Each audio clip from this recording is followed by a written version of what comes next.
Salut à tous, c'est Max et bienvenue sur Delevated pour une vidéo qui normalement sort pile poil au bon moment. Parce qu'aujourd'hui je vous parle d'un film qui est on ne peut plus présent dans l'actualité du cinéma fantastique. On commence donc la vidéo avec une bonne nouvelle. When Evil Lurks, probablement le film le plus attendu de l'année, sort enfin dans les salles françaises grâce à ESC Éditions et Shadows. Depuis sa première au TIFF à Toronto en septembre 2023, le film a gagné le prix du meilleur long métrage à Sitges le mois d'après, et les prix de la critique et du public à Gérardmer en février 2024, pour ne citer que ça. Le film a tellement tourné en festival depuis sa première qu'il a le bras rempli de bracelets en tissu et les cheveux gras. En France, vous avez pu le voir notamment aux Hallucinations collectives à Lyon, ou si vous êtes comme nous, vous l'avez découvert au PIF à Paris. Et depuis le début, le film fait énormément de bruit et se paye une présence dans les médias assez impressionnante. Mais est-ce que le film mérite vraiment tous ses lauriers, ou est-ce qu'il s'agit d'une œuvre surcotée qui n'arrive pas à la hauteur de sa hype? Avant de commencer, un tout petit peu de contexte. C'est le 5e film de Demian Rugna si on compte son segment dans le film à sketch Satanic Hispanics en 2022 et après avoir livré Terrified ou Aterrados en 2017. Et pour mieux comprendre When Evil Lurks, on va se pencher sur Terrified.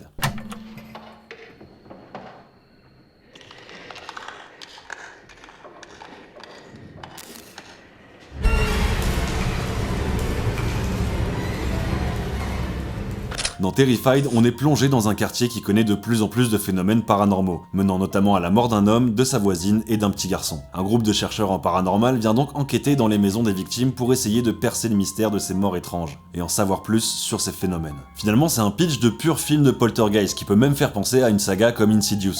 Mais Demian Rugna tord déjà gentiment les codes du film d'épouvante pour élaborer son propos. Terrified, c'est avant tout une population complètement délaissée, à l'abandon face à une menace étrange et agressive.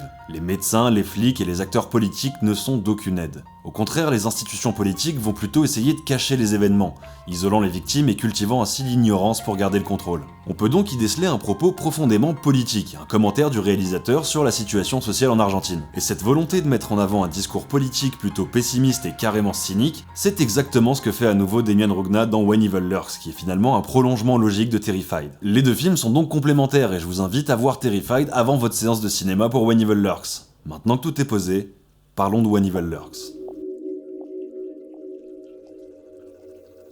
Après avoir entendu des coups de feu dans la nuit, les deux frères Pedro et Jaime découvrent un cadavre mutilé, non loin de leur ferme et de l'habitation d'une famille voisine. Depuis maintenant 1 an, cette famille modeste cache un terrible secret.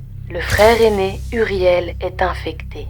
Il est possédé par un démon qui le fait pourrir de l'intérieur.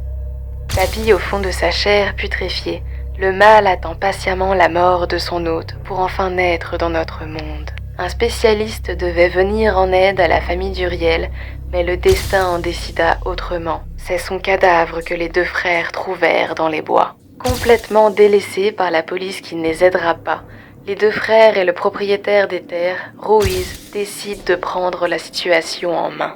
Ils emmènent Uriel et le mal qui sommeille en lui le plus loin possible pour l'empêcher de se propager. Mais déplacer un infecté est une tâche dangereuse, et il semblerait que les hommes apeurés aient commis une erreur fatale.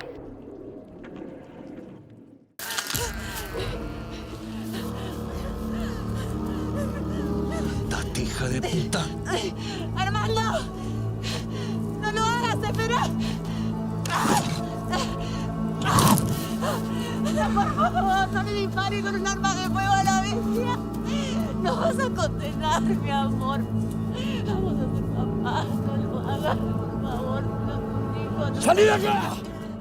Le film possède un certain nombre de qualités évidentes. D'abord, on est plongé immédiatement dans un univers qui obéit à ses propres règles. Dans ce monde, le mal existe, même pas de question à se poser. Et ça permet à Demian Rugna de mettre en place un univers cohérent et intéressant dans lequel la possession serait comme une maladie très infectieuse qui se propage. C'est logique pour les personnages et très vite ça devient logique pour les spectateurs. On est devant un film de possession rurale qui met le spectateur à hauteur d'homme. Comme les personnages, on est pris par les événements, essayant de trouver une logique et une solution sans vraiment d'aide extérieure ni indication. On peut facilement s'identifier à ces deux frères qui essayent de faire au mieux mais qui sont complètement dépassés par ce qui les entoure. Le film nous plonge dès le départ dans un cynisme et un désespoir dont on sort jamais vraiment. Les choses vont mal et s'empirent à mesure que le film avance, à chaque prise de décision. Et cette noirceur va parfaitement dans le sens du propos du film, qui nous montre une population rurale complètement noyée dans l'obscurantisme et ostracisée du reste de la population, délaissée par les institutions et le gouvernement. C'est plus ou moins la même chose que dans Terrified.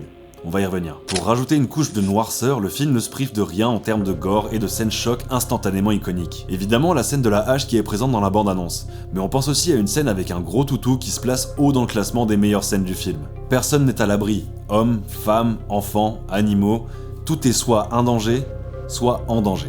Ça permet au film de se baigner grassement dans le désespoir et d'être toujours surprenant. Les effets spéciaux pratiques sont aussi jouissifs que surprenants. Mention spéciale au design en putréfaction du réel qui permet à l'idée de mal grandissant de prendre une forme physique. C'est d'ailleurs une grosse amélioration par rapport à Terrified qui souffrait de CGI pas jojo.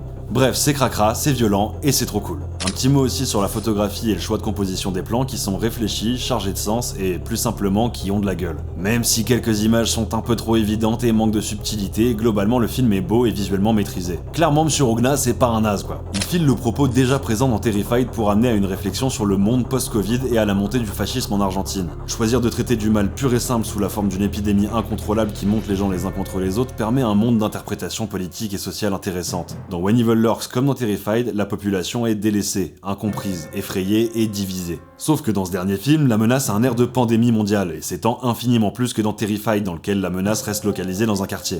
Mais dans les deux films, l'espoir est maigre et finit toujours par s'évanouir. Apporter cette nuance et ce degré de propos dans un genre qui tourne souvent en rond comme la possession, c'est fort et ça fait beaucoup de bien. Il joue avec les codes de films de possession pour livrer une œuvre à la noirceur abyssale et d'une rare violence qui fait très peu de concessions. Mais est-ce que le film est aussi incroyable que ce que la critique laisse entendre ? Eh ben, c'est pas si simple. When Evil Lurks, c'est un bon film, certes, et j'adorerais vous dire que c'est un chef-d'œuvre, mais il compte aussi un certain nombre de défauts qui peuvent complètement nous faire sortir du film et changer notre appréciation. En fait, le film hérite de beaucoup de défauts qui étaient déjà présents dans Terrified. Le plus gros étant le rythme bâtard dont il souffre. Le film est rempli de baisses de rythme considérables avec des personnages finalement pas très développés qui discutent. Entre deux scènes cool, le soufflet retombe complètement, au point où on a franchement envie de regarder sa montre tant il ne se passe rien d'intéressant. Pour un film qui a un rythme déjà généralement lent, c'est risqué de prendre son temps. La première partie du film est plutôt dynamique jusqu'à un point où le film semble s'essouffler, en même temps que d'autres problèmes deviennent de plus en plus apparents. L'écriture fatigue, l'intrigue s'embourbe et on s'éloigne de plus en plus de l'histoire qu'on aurait aimé suivre.